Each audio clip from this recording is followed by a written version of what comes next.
उसकी शीलावती जो है आनंद चित्त से गर्भवती हो गई। उसने 10वें मास में अति निर्मल एक कन्या को उत्पन्न किया।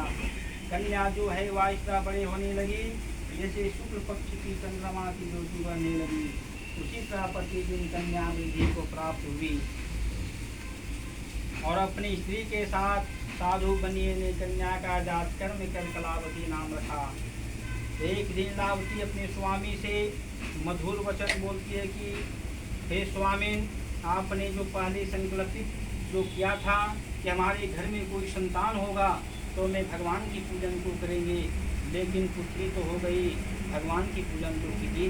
तो साधु बनिया क्या बोलता है कि हे स्त्री, तुम बहुत घबराती हो, जिस समय में अपनी कन्या का विवाह करेंगे उसमें भी पूजन को कर लेंगे।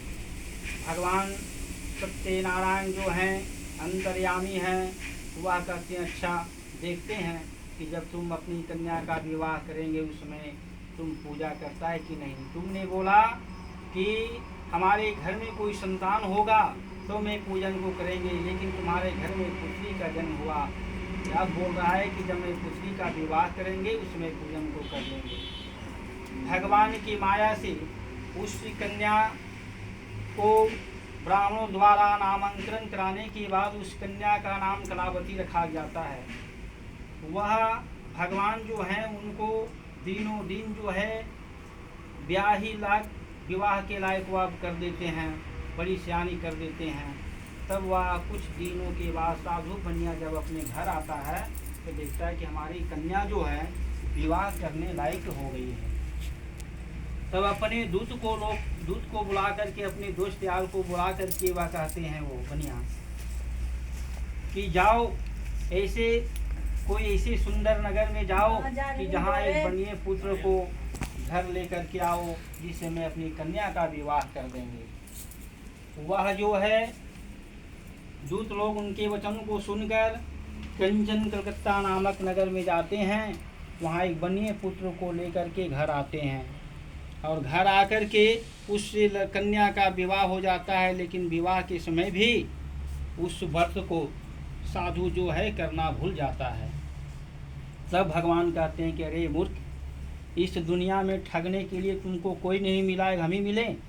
तुमने बोला कि हमारे घर में पुत्री कोई संतान होगा तो मैं पूजन को करेंगे, उसके बाद बोला कि जब मैं कन्या का विवाह करेंगे उस समय भगवान की पूजन को करेंगे, लेकिन तुम विवाह भी कर लिया लेकिन अभी तक तुम मेरा पूजा नहीं किया। हम तुमको बताते हैं। वह भगवान सत्यनारायण विष्णु भगवान जो हैं वह गुस्सा जाते हैं, उस बनिया का सारा संपत्ति को नष्ट कर देते हैं, घर में चोर चुरा कर ले जाते हैं। उनके पत्नी जो है घर घर भिक्षा मांगने घूमने लगते हैं, गौ आदि चोर चुरा कर ले जाते हैं। जहाँ वो अपना धंधा करता था वो धंधा को भी खत्म कर देते हैं। क्योंकि अपने मुख्य से निकाल करके कि हम भगवान की पूजन को करेंगे और वह बनिया जो है वह पूजन को नहीं किया। तो ये भगवान इस सत्यनारायण भगवान के नाम से जानते हैं, लेकिन ये पूजा जो है वह विष्णु भगवान का है।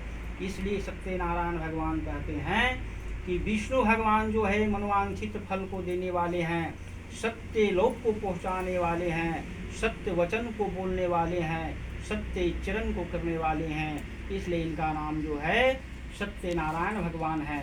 इनको पूजा करने से धन संपत्ति कभी भी कमी नहीं होता है, बिगड़ा हुआ काम भी बन जाता है। और यदि अपने मुखारबिंद से निकाल दिए कि हमको पूजा को करना है और नहीं करने पर भगवान जो है अनेक प्रकार के दुख, अनेक प्रकार के तकलीफ देते हैं। भगवान ये नहीं कहते हैं कि हमारे पूजा में खर्चा करो 10,000, 20,000, 5,000। भगवान का कहना यदि तुम मन से दिल से हमारे पूजा करना चाहते हो तो एक लोटा में जल ले करके और गुड़ का भी प्रसाद हमारे नाम को विष्णु का नाम लेते हुए अपनी आंगन में बैठ करके यदि तुम बोलोगे उससे भी मैं खुश हो जाऊंगा। क्यों कि हमारी पूजा में कोई खर्च नहीं है। ज़्यादा श्रद्धा भक्ति हो तो केला का फल हमारे प्रसाद में रखो, उससे भी मैं खुश हूँ, लेकिन हमारा पूजा को करो। नहीं करने पर भगवान जो है बहुत प्रकार के रूप देते हैं। प्रेम से बोले विष्णु भगवान की जय, राजा रामचंद्र की।